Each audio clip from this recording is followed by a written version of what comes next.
sec. It's Marcel Blanch De Wilt.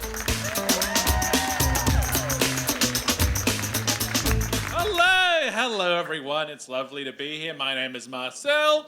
Let's point out the elephant in the room. Marcel, too fancy a name for Australia. Yeah, it's too fancy. It's too fancy. When I introduce myself to people act like I'm showing off or something. They're like, Marcel,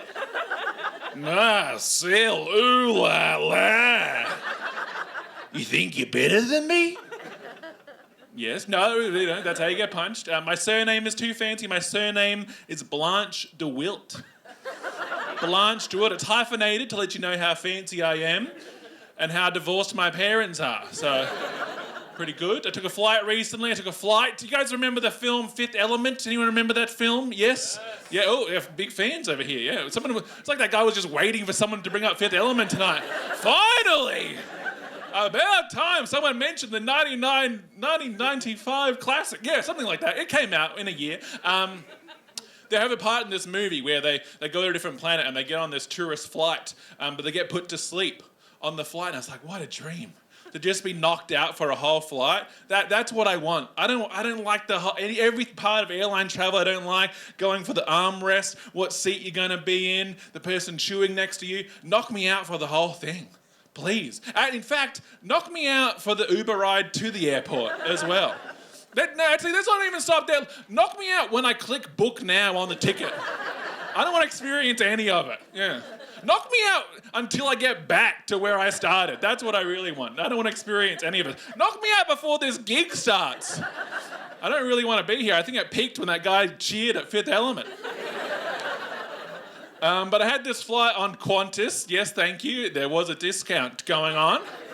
And the in-flight training video I was very, very excited about. I like it when they have a little bit of fun with it. You know, when they have a bit of fun with the in-flight training video. Have you seen the New Zealand one? There's Lord of the Rings characters in that one. You ever taken life-saving advice from an orc before? Has a wizard ever told you how to get into the brace position? It really lightens the idea of like, oh, I could die, but also Gandalf will be there for me. So that's nice. So the new Qantas one, I don't know if you've seen it, they take you back through the classic decades of Qantas. Give me a round of applause if you've seen this one. Okay, yeah, only a few people afford to fly Qantas here. I'm just getting a real sense of the audience. Okay, mostly a Jetstar crowd, fair enough. You're the only person that has ever cheered for Jetstar.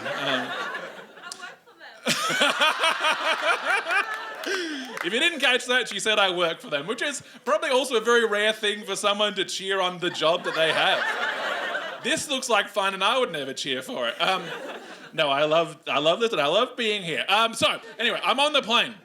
And the new in-flight training video, they take you through the decades of Qantas and they teach you a little thing along the way. It's like they're in the 1920s and they're like, ooh, be a hep cat and put on a seatbelt, you know, that sort of thing. They skip over the 1930s and 40s for some reason. I don't know what happened back then, but they decided to just skip that part. But my favourite part, they get to the 70s and there's this groovy chick and she's been all groovy in 70s and stuff. You guys remember the 70s, some of you. And anyway, her job is to talk about smoking on airplanes, which you can't do. And they have to keep reminding us of that for some reason. I assume that because there's one guy smoking a pipe and going, oh, okay, fair enough.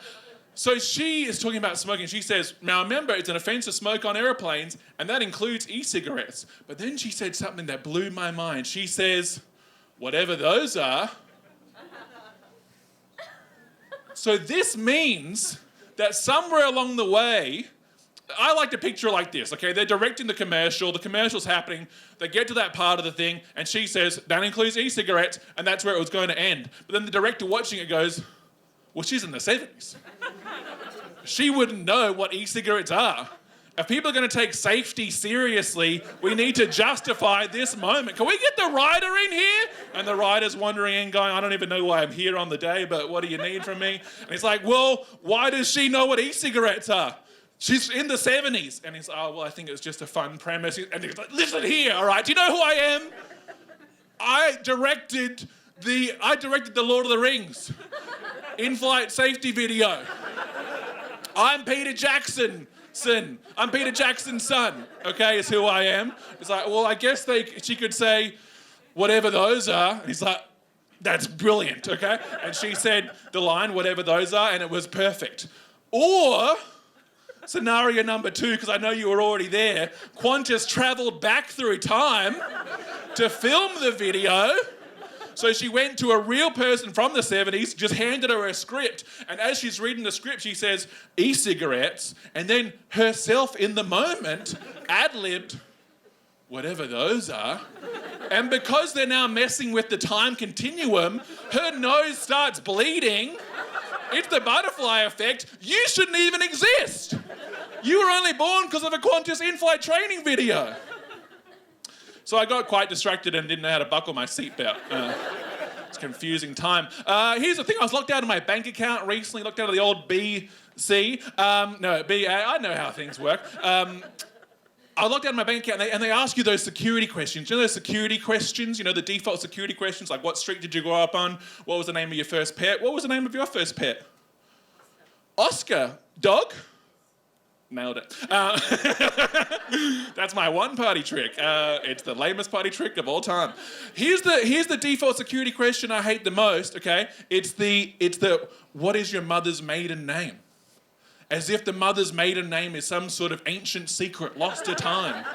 You know, because like the idea being that traditionally your mother gets married, she loses her name, and the only way that you know it is because when you were born, the doctor whispers it into your ear. You know, but I don't like it. I think it's not. I think it's old-fashioned. I think it's weird that that's still a security question. I think we should change them up. I think instead of security questions, we should have insecurity questions. You know, you're locked out of your bank account and you're logging in, it just says, do you think your parents are proud of you? You know, you feel confronted, but you still get your password, you know? And why does the mum get all the questions? Where are the dad ones like, what's your dad's middle name? I don't know. Do you know your dad's middle name? No idea. It's a good question. My dad wasn't around. You know, the best one for me would just be, where's dad? All right, you guys have been great. Thanks very much, guys. Bye. Ladies and gentlemen, let's keep it going. Make some